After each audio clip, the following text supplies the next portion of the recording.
Merhaba herkese, Evrenin Enerji Atölyesi'ne hoş geldiniz. Umarım harikasınızdır, çok iyisinizdir. İyi değilseniz bile, enerjiniz düşükse bile bu dolunaylar, güneş tutulmaları, her ne yaşanıyorsa gökyüzünde umarım sizin şu andaki hissettiğiniz ne varsa böyle şifa akıtsın, sizin için iyi şeylere dönüştürsün. Niyet ediyorum. Şimdi Oğlak burçları, aklınızdaki kişi ile enerji alanınızda ne var, duygusu ve düşünceleri neler? Lütfen birinci destemiz ve ikinci destemiz, hangisine enerjiniz hissediyorsanız, yakınlaşıyorsanız bir tane deste seçin.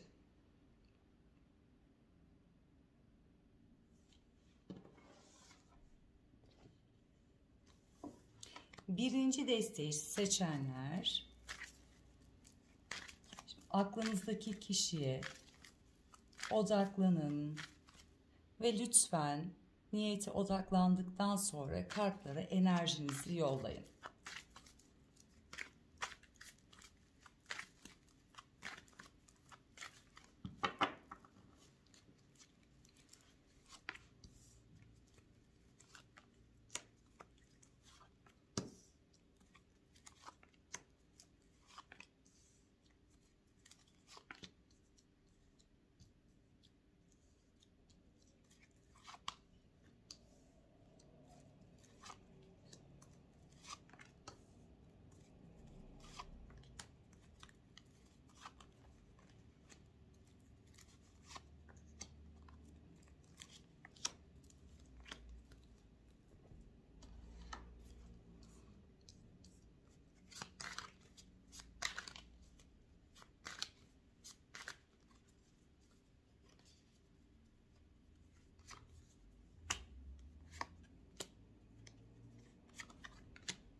Birinci desteği seçen Oğlak burçlarında geçmiş enerjinizde aklınızdaki kişi daha çok saklanan, gizlenen ya da bir şeyleri saklayan ya da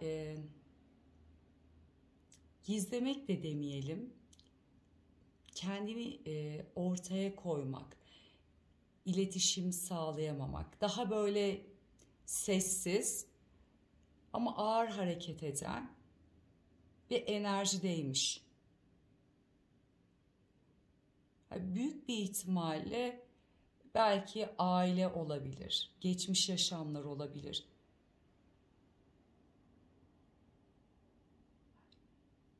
Daha çok böyle arkada kalıp hani böyle gözlemleyen, izleyen biriymiş. Ama yolunu da aydınlatırmış aslında. Burada bilgeliği de var bunun bu şekilde. Sizdeki enerji geçmişte. Siz bununla böyle kadersel bağlılık kurmuşsunuz o an. Hani kaderim, belki daha önceden tanıdığınız, hissettiğiniz bir enerjiyi de anımsatabilir bu insan. Bildiğiniz bir enerji oluşmuş bununla. Ve onun o sessizliği, yavaş adımları belki sizde de iletişim isteği, daha hızlanmak, hani aranızda daha çok bağ kurmak, daha çok iletişime girmek, daha heyecanlanmak, daha yenilenmek. Siz daha böyle heyecanlı ve her şeyin bir anda netleşip veya bir şeylerin olmasını isteyen bir enerjideymişsiniz. Karşı taraf daha böyle çekimser ve ağır gelen enerjideymiş. Peki anın enerjisinde karşı tarafta neler oluyor?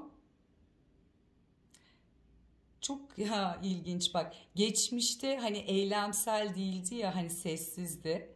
Şu andaki enerji alanında aslında şey fark etmiş. Ee, Daha çok eylemsel, iletişim ve tutkularını ya da sizi beğenmesini hani göstermesi gerektiğini hissettiği şu andaki anın enerjisinde. Yani belki nedir, sezgileriyle, dedim ya hani böyle gözlemleyen, izleyen biri. Yani hani böyle aslında şu an enerjimi serbest bırakmam gerekiyor. Yani istediklerimi göstermem gerekiyor diyen bir enerji var. Sizin enerji alanınızda bakalım. Şuna bakalım. Sizde üzüntü çıktı. Belki çok sabretmiş de olabilirsiniz. Kendi açınızdan bir şeylerin akışa gelmesi. Çünkü ilk baştaki enerjiniz gerçekten kadersel bir bağ kurmuşsunuz bu insanla. Arkaya dönüp gidip gitmemek arasında kalmışsınız. Ya da bir başlangıç yapabilir miyim? Ve çok böyle sabır gösterdiğiniz bir sürece bu sefer siz girmişsiniz. Çünkü daha önce daha aceleci ve her şeyin bir anda olmasını isteyen geçmiş enerjiniz. Ama şimdikinin enerjisi ise belki bununla sınanıyorsun diyor. Sabretmeyi deneyimleyip öğrenmen gerekiyor diyor. Karşı tarafta daha sessiz, eylemsizdi. Ama şu an farkındalığı da size karşı eylemsel olması ya da duygularını göstermesi. Düşüncesinde karşı tarafın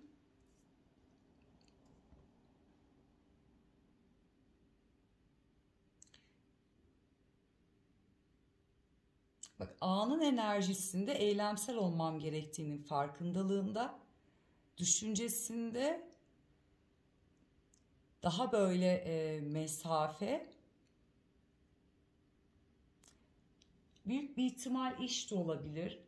İş çıkıyor ya da parasal konular çıkıyor ya da bir şeyle uğraşıyor. Yani karşılığını beklediği bir süreçte. Ama bu süreçteyken de siz onun gerçek yüzünü ya da duygularını, düşüncelerini hissedemiyorsunuz. Çünkü bunu göstermiyor. Özellikle göstermiyor çünkü burada bir maske takıyor. Belki biraz daha mesafe koyuyor. Sizin düşüncenizde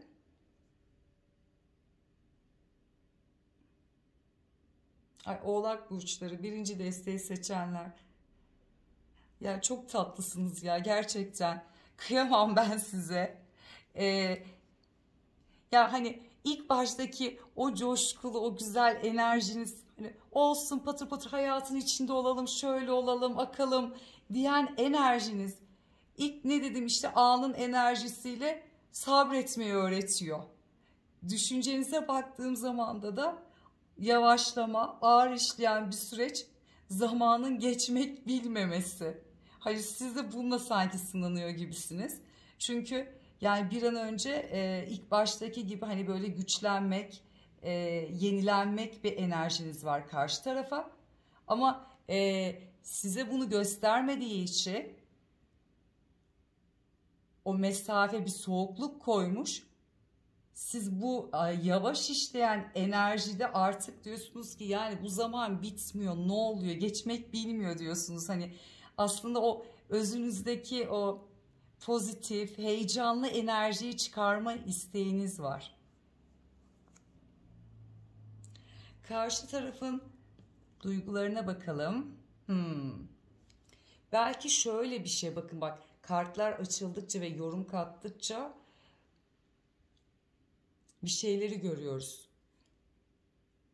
Karşınızdaki insanın böyle tutumu, hani sınırlayıcı olma nedeni geçmişindeki beraber olduğu insandan dolayı belki belli bir dönem çok üzüntü çekmiş.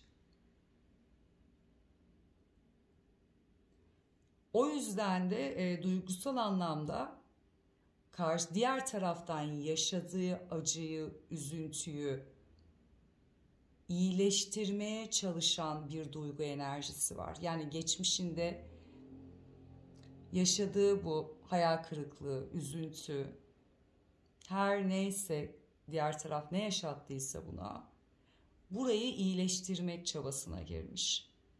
Aslında hani iyileşmeliyim, belki tekrar yaşamayacağım benzer enerjileri diyebilir. Hayal kırıklığı, güvensizlik oluşabilir. Mesafeli gitmek isteyebilir. Belki sizin o güzel, pozitif, heyecanlı enerjiniz onu böyle çekimser geri adım attırabilir. Çünkü daha kapanmamış o yarayı, o üzüntüyü toparlama aslında enerjisinde, duygu enerjisinde. Sizin duygu enerjinize bakalım.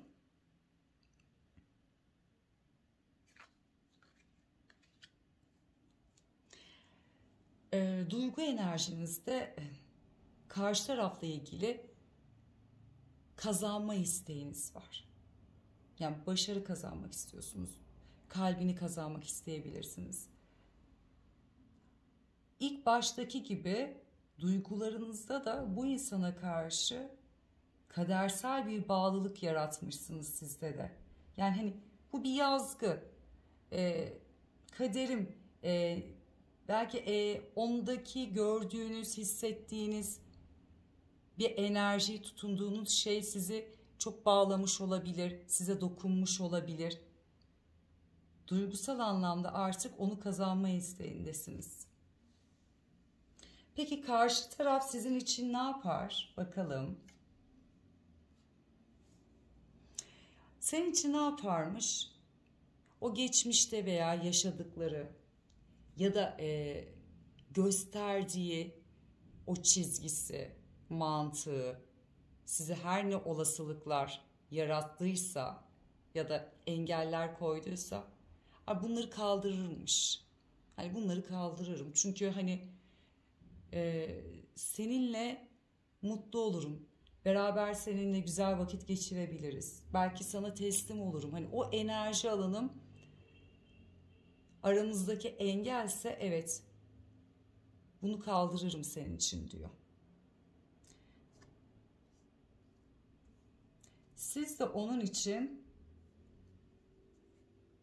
sizin de bak bilinçaltınızda sessizliğimi korurum, bilgeliğimi konuştururum, geri çekilirim. Bu enerjiyle de diyorsun bana gelmeni sağlarım. Nedir? Ben senin için sabır gösteririm. Eğer zamansa ben bunu sana veririm. Ama yeter ki sen bana iyi niyetinle gel. Yeter ki hayırlı gel diyorsunuz. Peki yakın zamanda neler olur? Yakın zamanda aklınızdaki kişiden hak ettiğinizi alırmışsınız. Denge çıktı ve terazi. Ve bunun içinde mutluluk çıkıyor. Yani o duyguları gösteren bir enerji de var.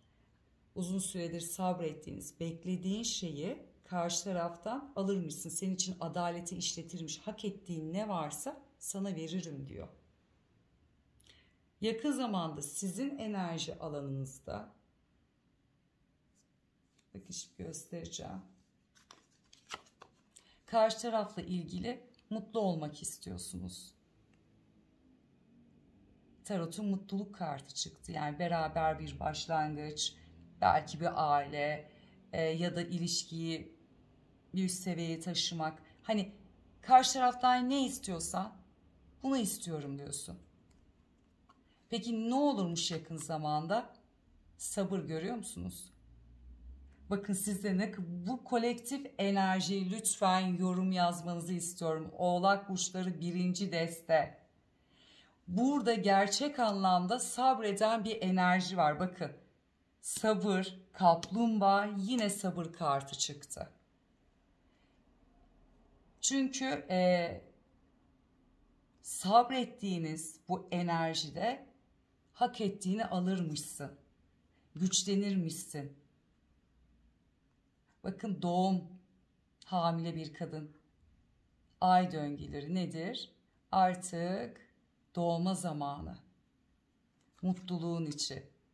Güç, aslan kartı çıktı. Artık olayları yöneteceksin. Güçlü olacaksın ve kendine güveneceksin. Yani ne istediğini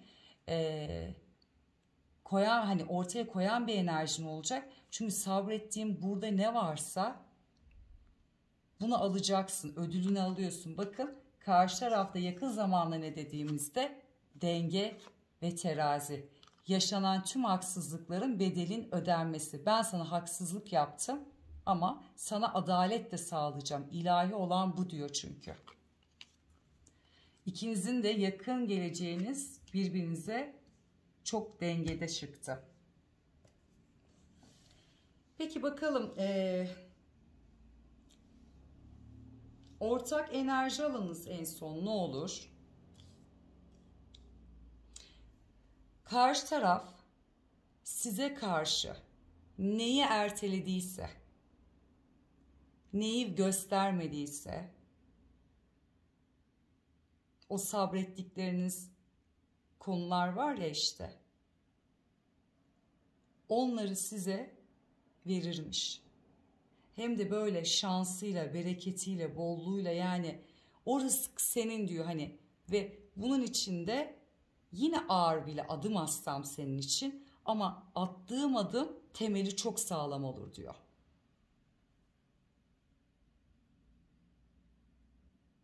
Sizin enerji alanınızda bakın sizde sonunda bir hani bu kadar sabretmenin bir yerde bir şey patlak verecekmiş. Tamam hani karşı taraf bir şekilde dengeyi bulup hak ettiği neyse gerçek anlamda seni tamamlamak istiyor ki sen bunu da görüyorsun zaten. Burada bir mutlu oluyorsunuz, muradınıza eriyorsunuz. Ama sonrasında belki psikoloji olarak da olabilir. Belki o sabrettiğiniz süreçte etkilendiğiniz her ne varsa o kadar güçlü karşı tarafa durmuşsunuz ki hissettirmemek adına ve yani hem güçlü durup hem kontrollü durmuşsunuz.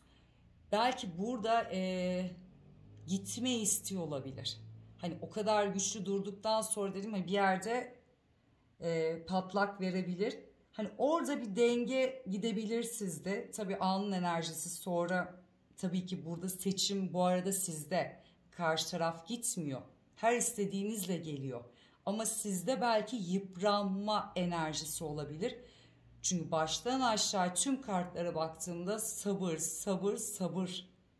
İşte sonunda o kadar kontrol olmak bir yerde de işte sizde psikoloji olarak belki iz bırakmış olabilir Oğlak burçları.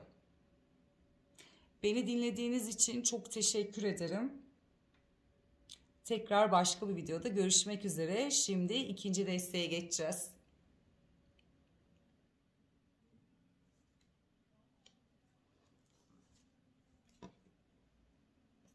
Şöyle yapalım.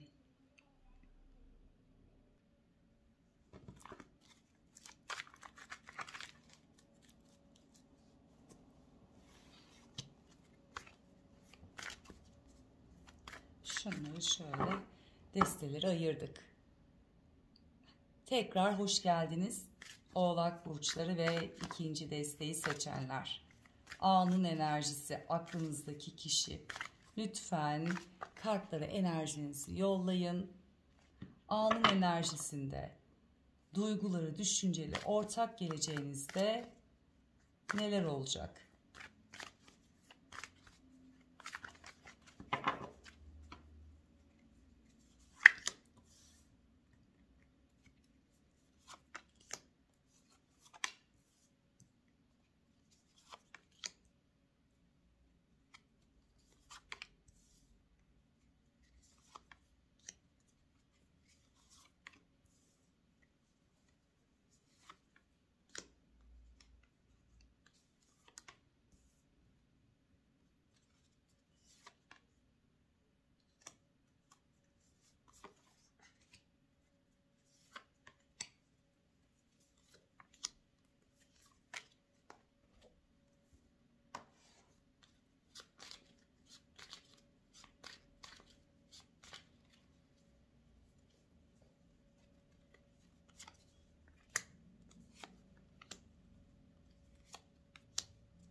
İkinci deste Oğlak burcu.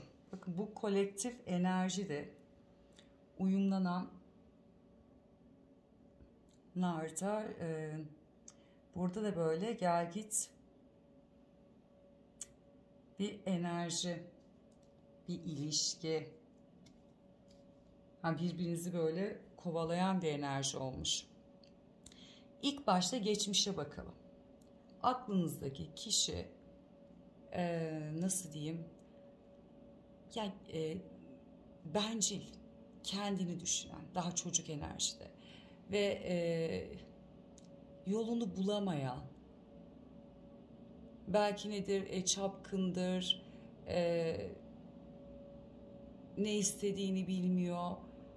Hani böyle eli avuca sığmayan, hani tutamıyorsunuz bu insanı. Hani ne sağ beli ne solu beli, çünkü böyle tamamen çocuk enerjisinde, empati yapmayan, her şeyi kendini isteyen ve beklentisi olan, hani karşı taraf aslında siz değilsiniz ama bu sadece genel anlamda da kimse için hiç böyle emek vermeyen bir enerjiymiş.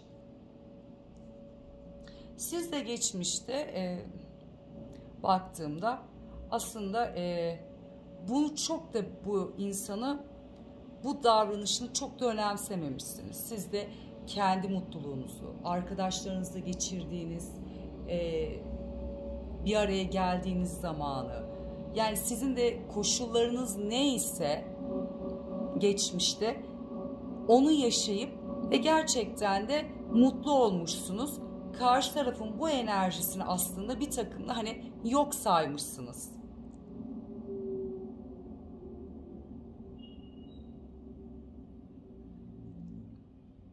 Şimdiki enerjisinde geçmişte yaptıkları ya da karakteri, her ne yaşadıysanız burada, bunun farkındalığını varmış.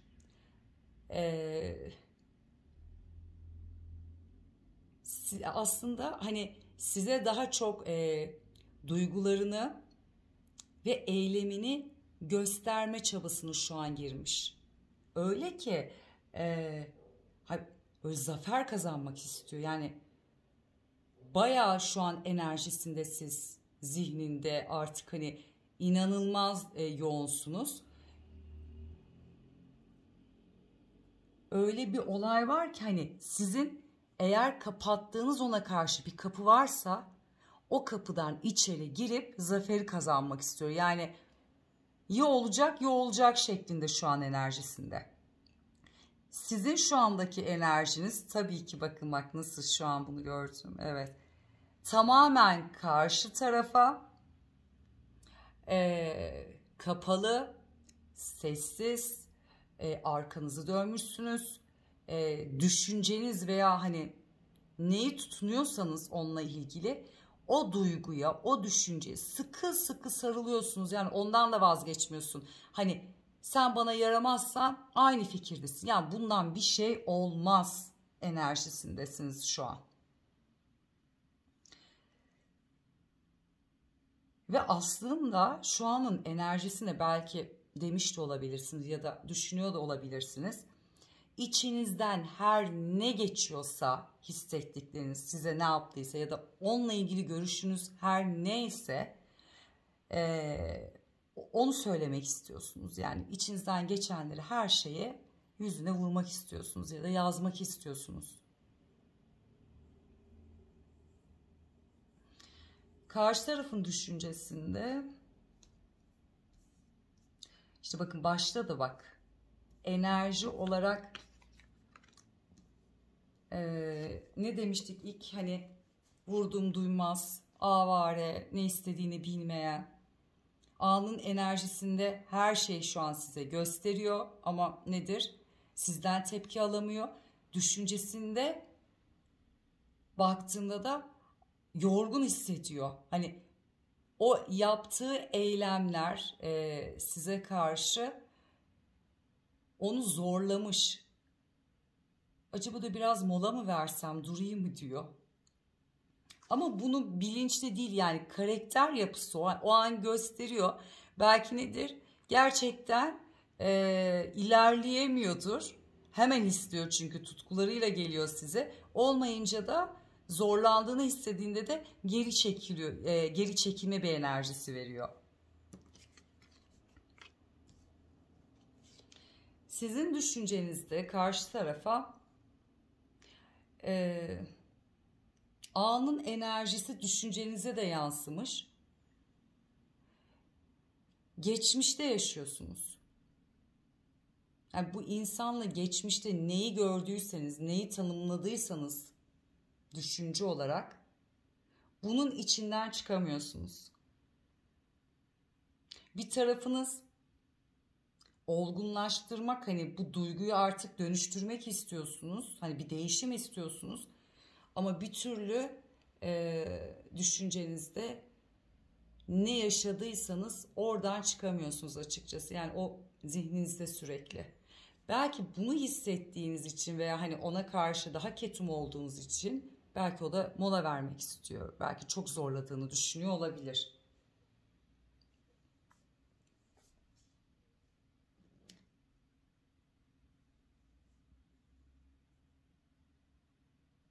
Duygularında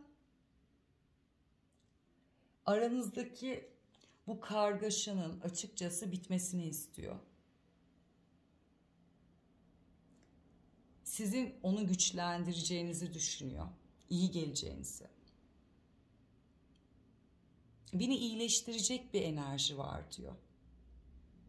Hani aramızda her ne yaşanıyorsa artık bunu sonlandıralım. Yanında olmak istiyorum. Yanında olduğu zaman da o çocuksu enerjisi var ya, farkındalığı olmadan işte asi olan tavrı. Yine sizin yanında aslında yine o çocuk enerjisini istiyor. Çünkü sizi güçlü görüyor. Ve belki sevginizi hani daha önceden gösterdiyseniz o duygusallığınızı tekrardan ben o duyguyu yaşamak istiyorum diyor karşı taraf. Sizin duygu alanınızda düşüncenizle aynı gidiyorsunuz. Büyük bir ihtimal burada üçüncü kişilerden dolayı üzülmüş olabilirsiniz. Bu sizde duygularınıza da engel oluyor. Hani bir tarafınız hani bitir, bu enerjinin içinde ol, bak hani sana karşı böyle geliyor. İlerlerken bile karşı tarafa o duygularınızda hala şüphe, belki nedir yine bencil tavırları ya da o üçüncü kişilerden belki etkilendiyseniz duygularınızda ve düşüncelerinizde şu an bu enerjiden çıkamıyorsunuz. Karşı tarafta artık iyileşebiliriz, beraber olabiliriz, bu karmaşanın içinden çıkabiliriz, mücadele edebiliriz diyen bir enerji var kalbinde.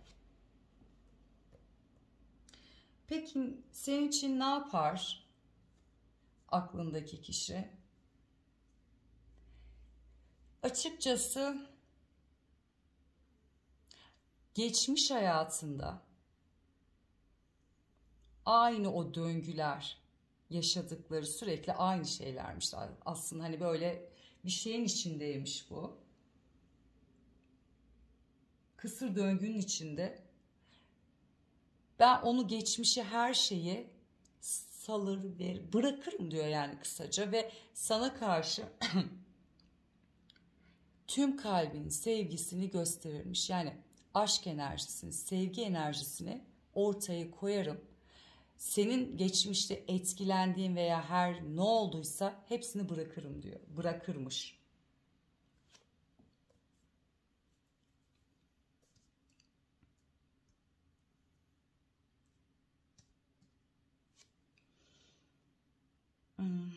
Siz ne yaparsınız bakalım.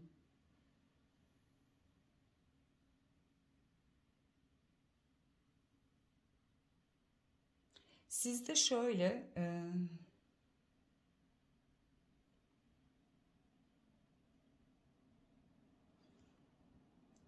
o duygularda hani kaldığınız zayıf enerjiler nedir, işte mutsuzluk, kaygı, geçmişi düşünmek, yaşadıklarınızı bir tarafa atarmışsın. Ama karşı taraf için bunu yapmazsınız. Burada yeniden doğmayı hedefliyorsunuz. Yani tamamen güçlü bir enerji var. Sen beni güçsüzleştirdin ama ben artık bu noktayı koyuyorum. Ben gücümün de farkındayım. Tüm cesaretimle yeniden doğmak, yeniden hayata tutunma isteğim var diyorsunuz. Burada düşünce ve eylemde de baktığımızda karşı tarafa hala direnen bir enerji var. Yakın zamanda ne olur dediğimizde bu gücünüzü gerçek anlamda karşı tarafı hissettiriyorsunuz bu arada. Bitik bir enerji de oluyor. Bildiğiniz kördüğüm, mutsuz. Yani bu enerjiye gelebilmesi şu an kartlara baktığımda bayağı bir hani zor gibi sanki hani görünüyor. Daha çocuksu enerji hani olmadım ama hani ben dönerim yine kendi hayatımın içinde olurum düşündüğünüz bir enerji de olabilir. Ama kesinlikle öyle değil. Sizin için çok üzülürmüş. Yani aslında seninle beraber olma isteği var. Ama yakın zamanda bu sizin gücünüz ve baskınız onu bitik bir duruma getirir. Sizin de yakın zamanda aslında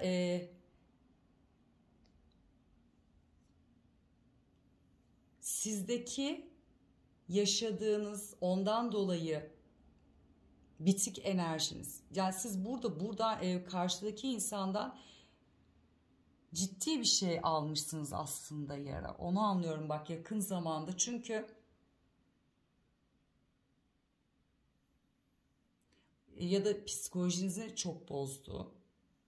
Diyorsun ki yani sen yani öyle bir şey olmuş ki sanki bu insan hani hiç beklenmediğiniz anda sırtınızdan vurulmuş gibi aslında bir enerji çıkıyor. İşte ben diyor o enerjiyi bırakırım. Çünkü şu an artık güçlendim ve doğru zaman şimdi diyorsun. Ve ben de hayatımla anımı yaşarım. Bu bana nedir? Mutluluk getirir, dengede kalırım. O gri olan kısım hayatımda rengarenk olur diyorsunuz. Çünkü artık doğru zaman geldi. Artık bir seçim yaptım, güçlenmeye ve tüm cesaretimi topladım. Ve bunun da arkasında dururum diyorsunuz ve karşı tarafta tabii ki bitiklerde.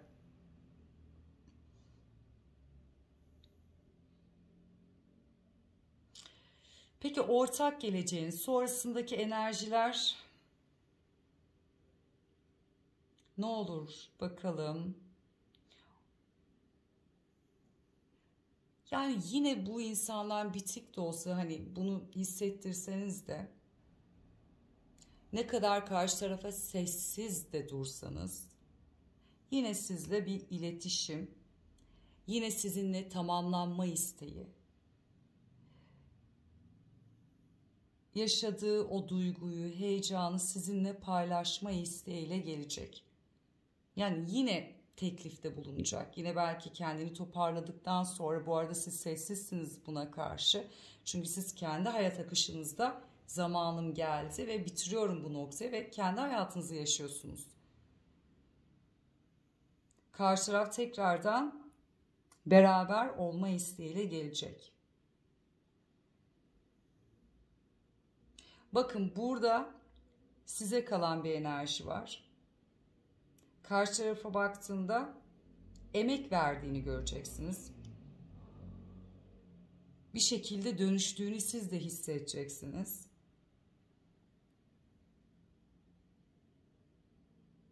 Karar aşaması sizde. Ama bunun değişimini tekrardan vazgeçmediğini gördüğünüzde bilinçaltınızda dediğim gibi yani benim için artık ciddi anlamda emek veriyor ve gerçekten kendini değiştirmiş diyeceğiniz bir enerji olacak. Devam edip etmemek Oğlak burçları size kalmış.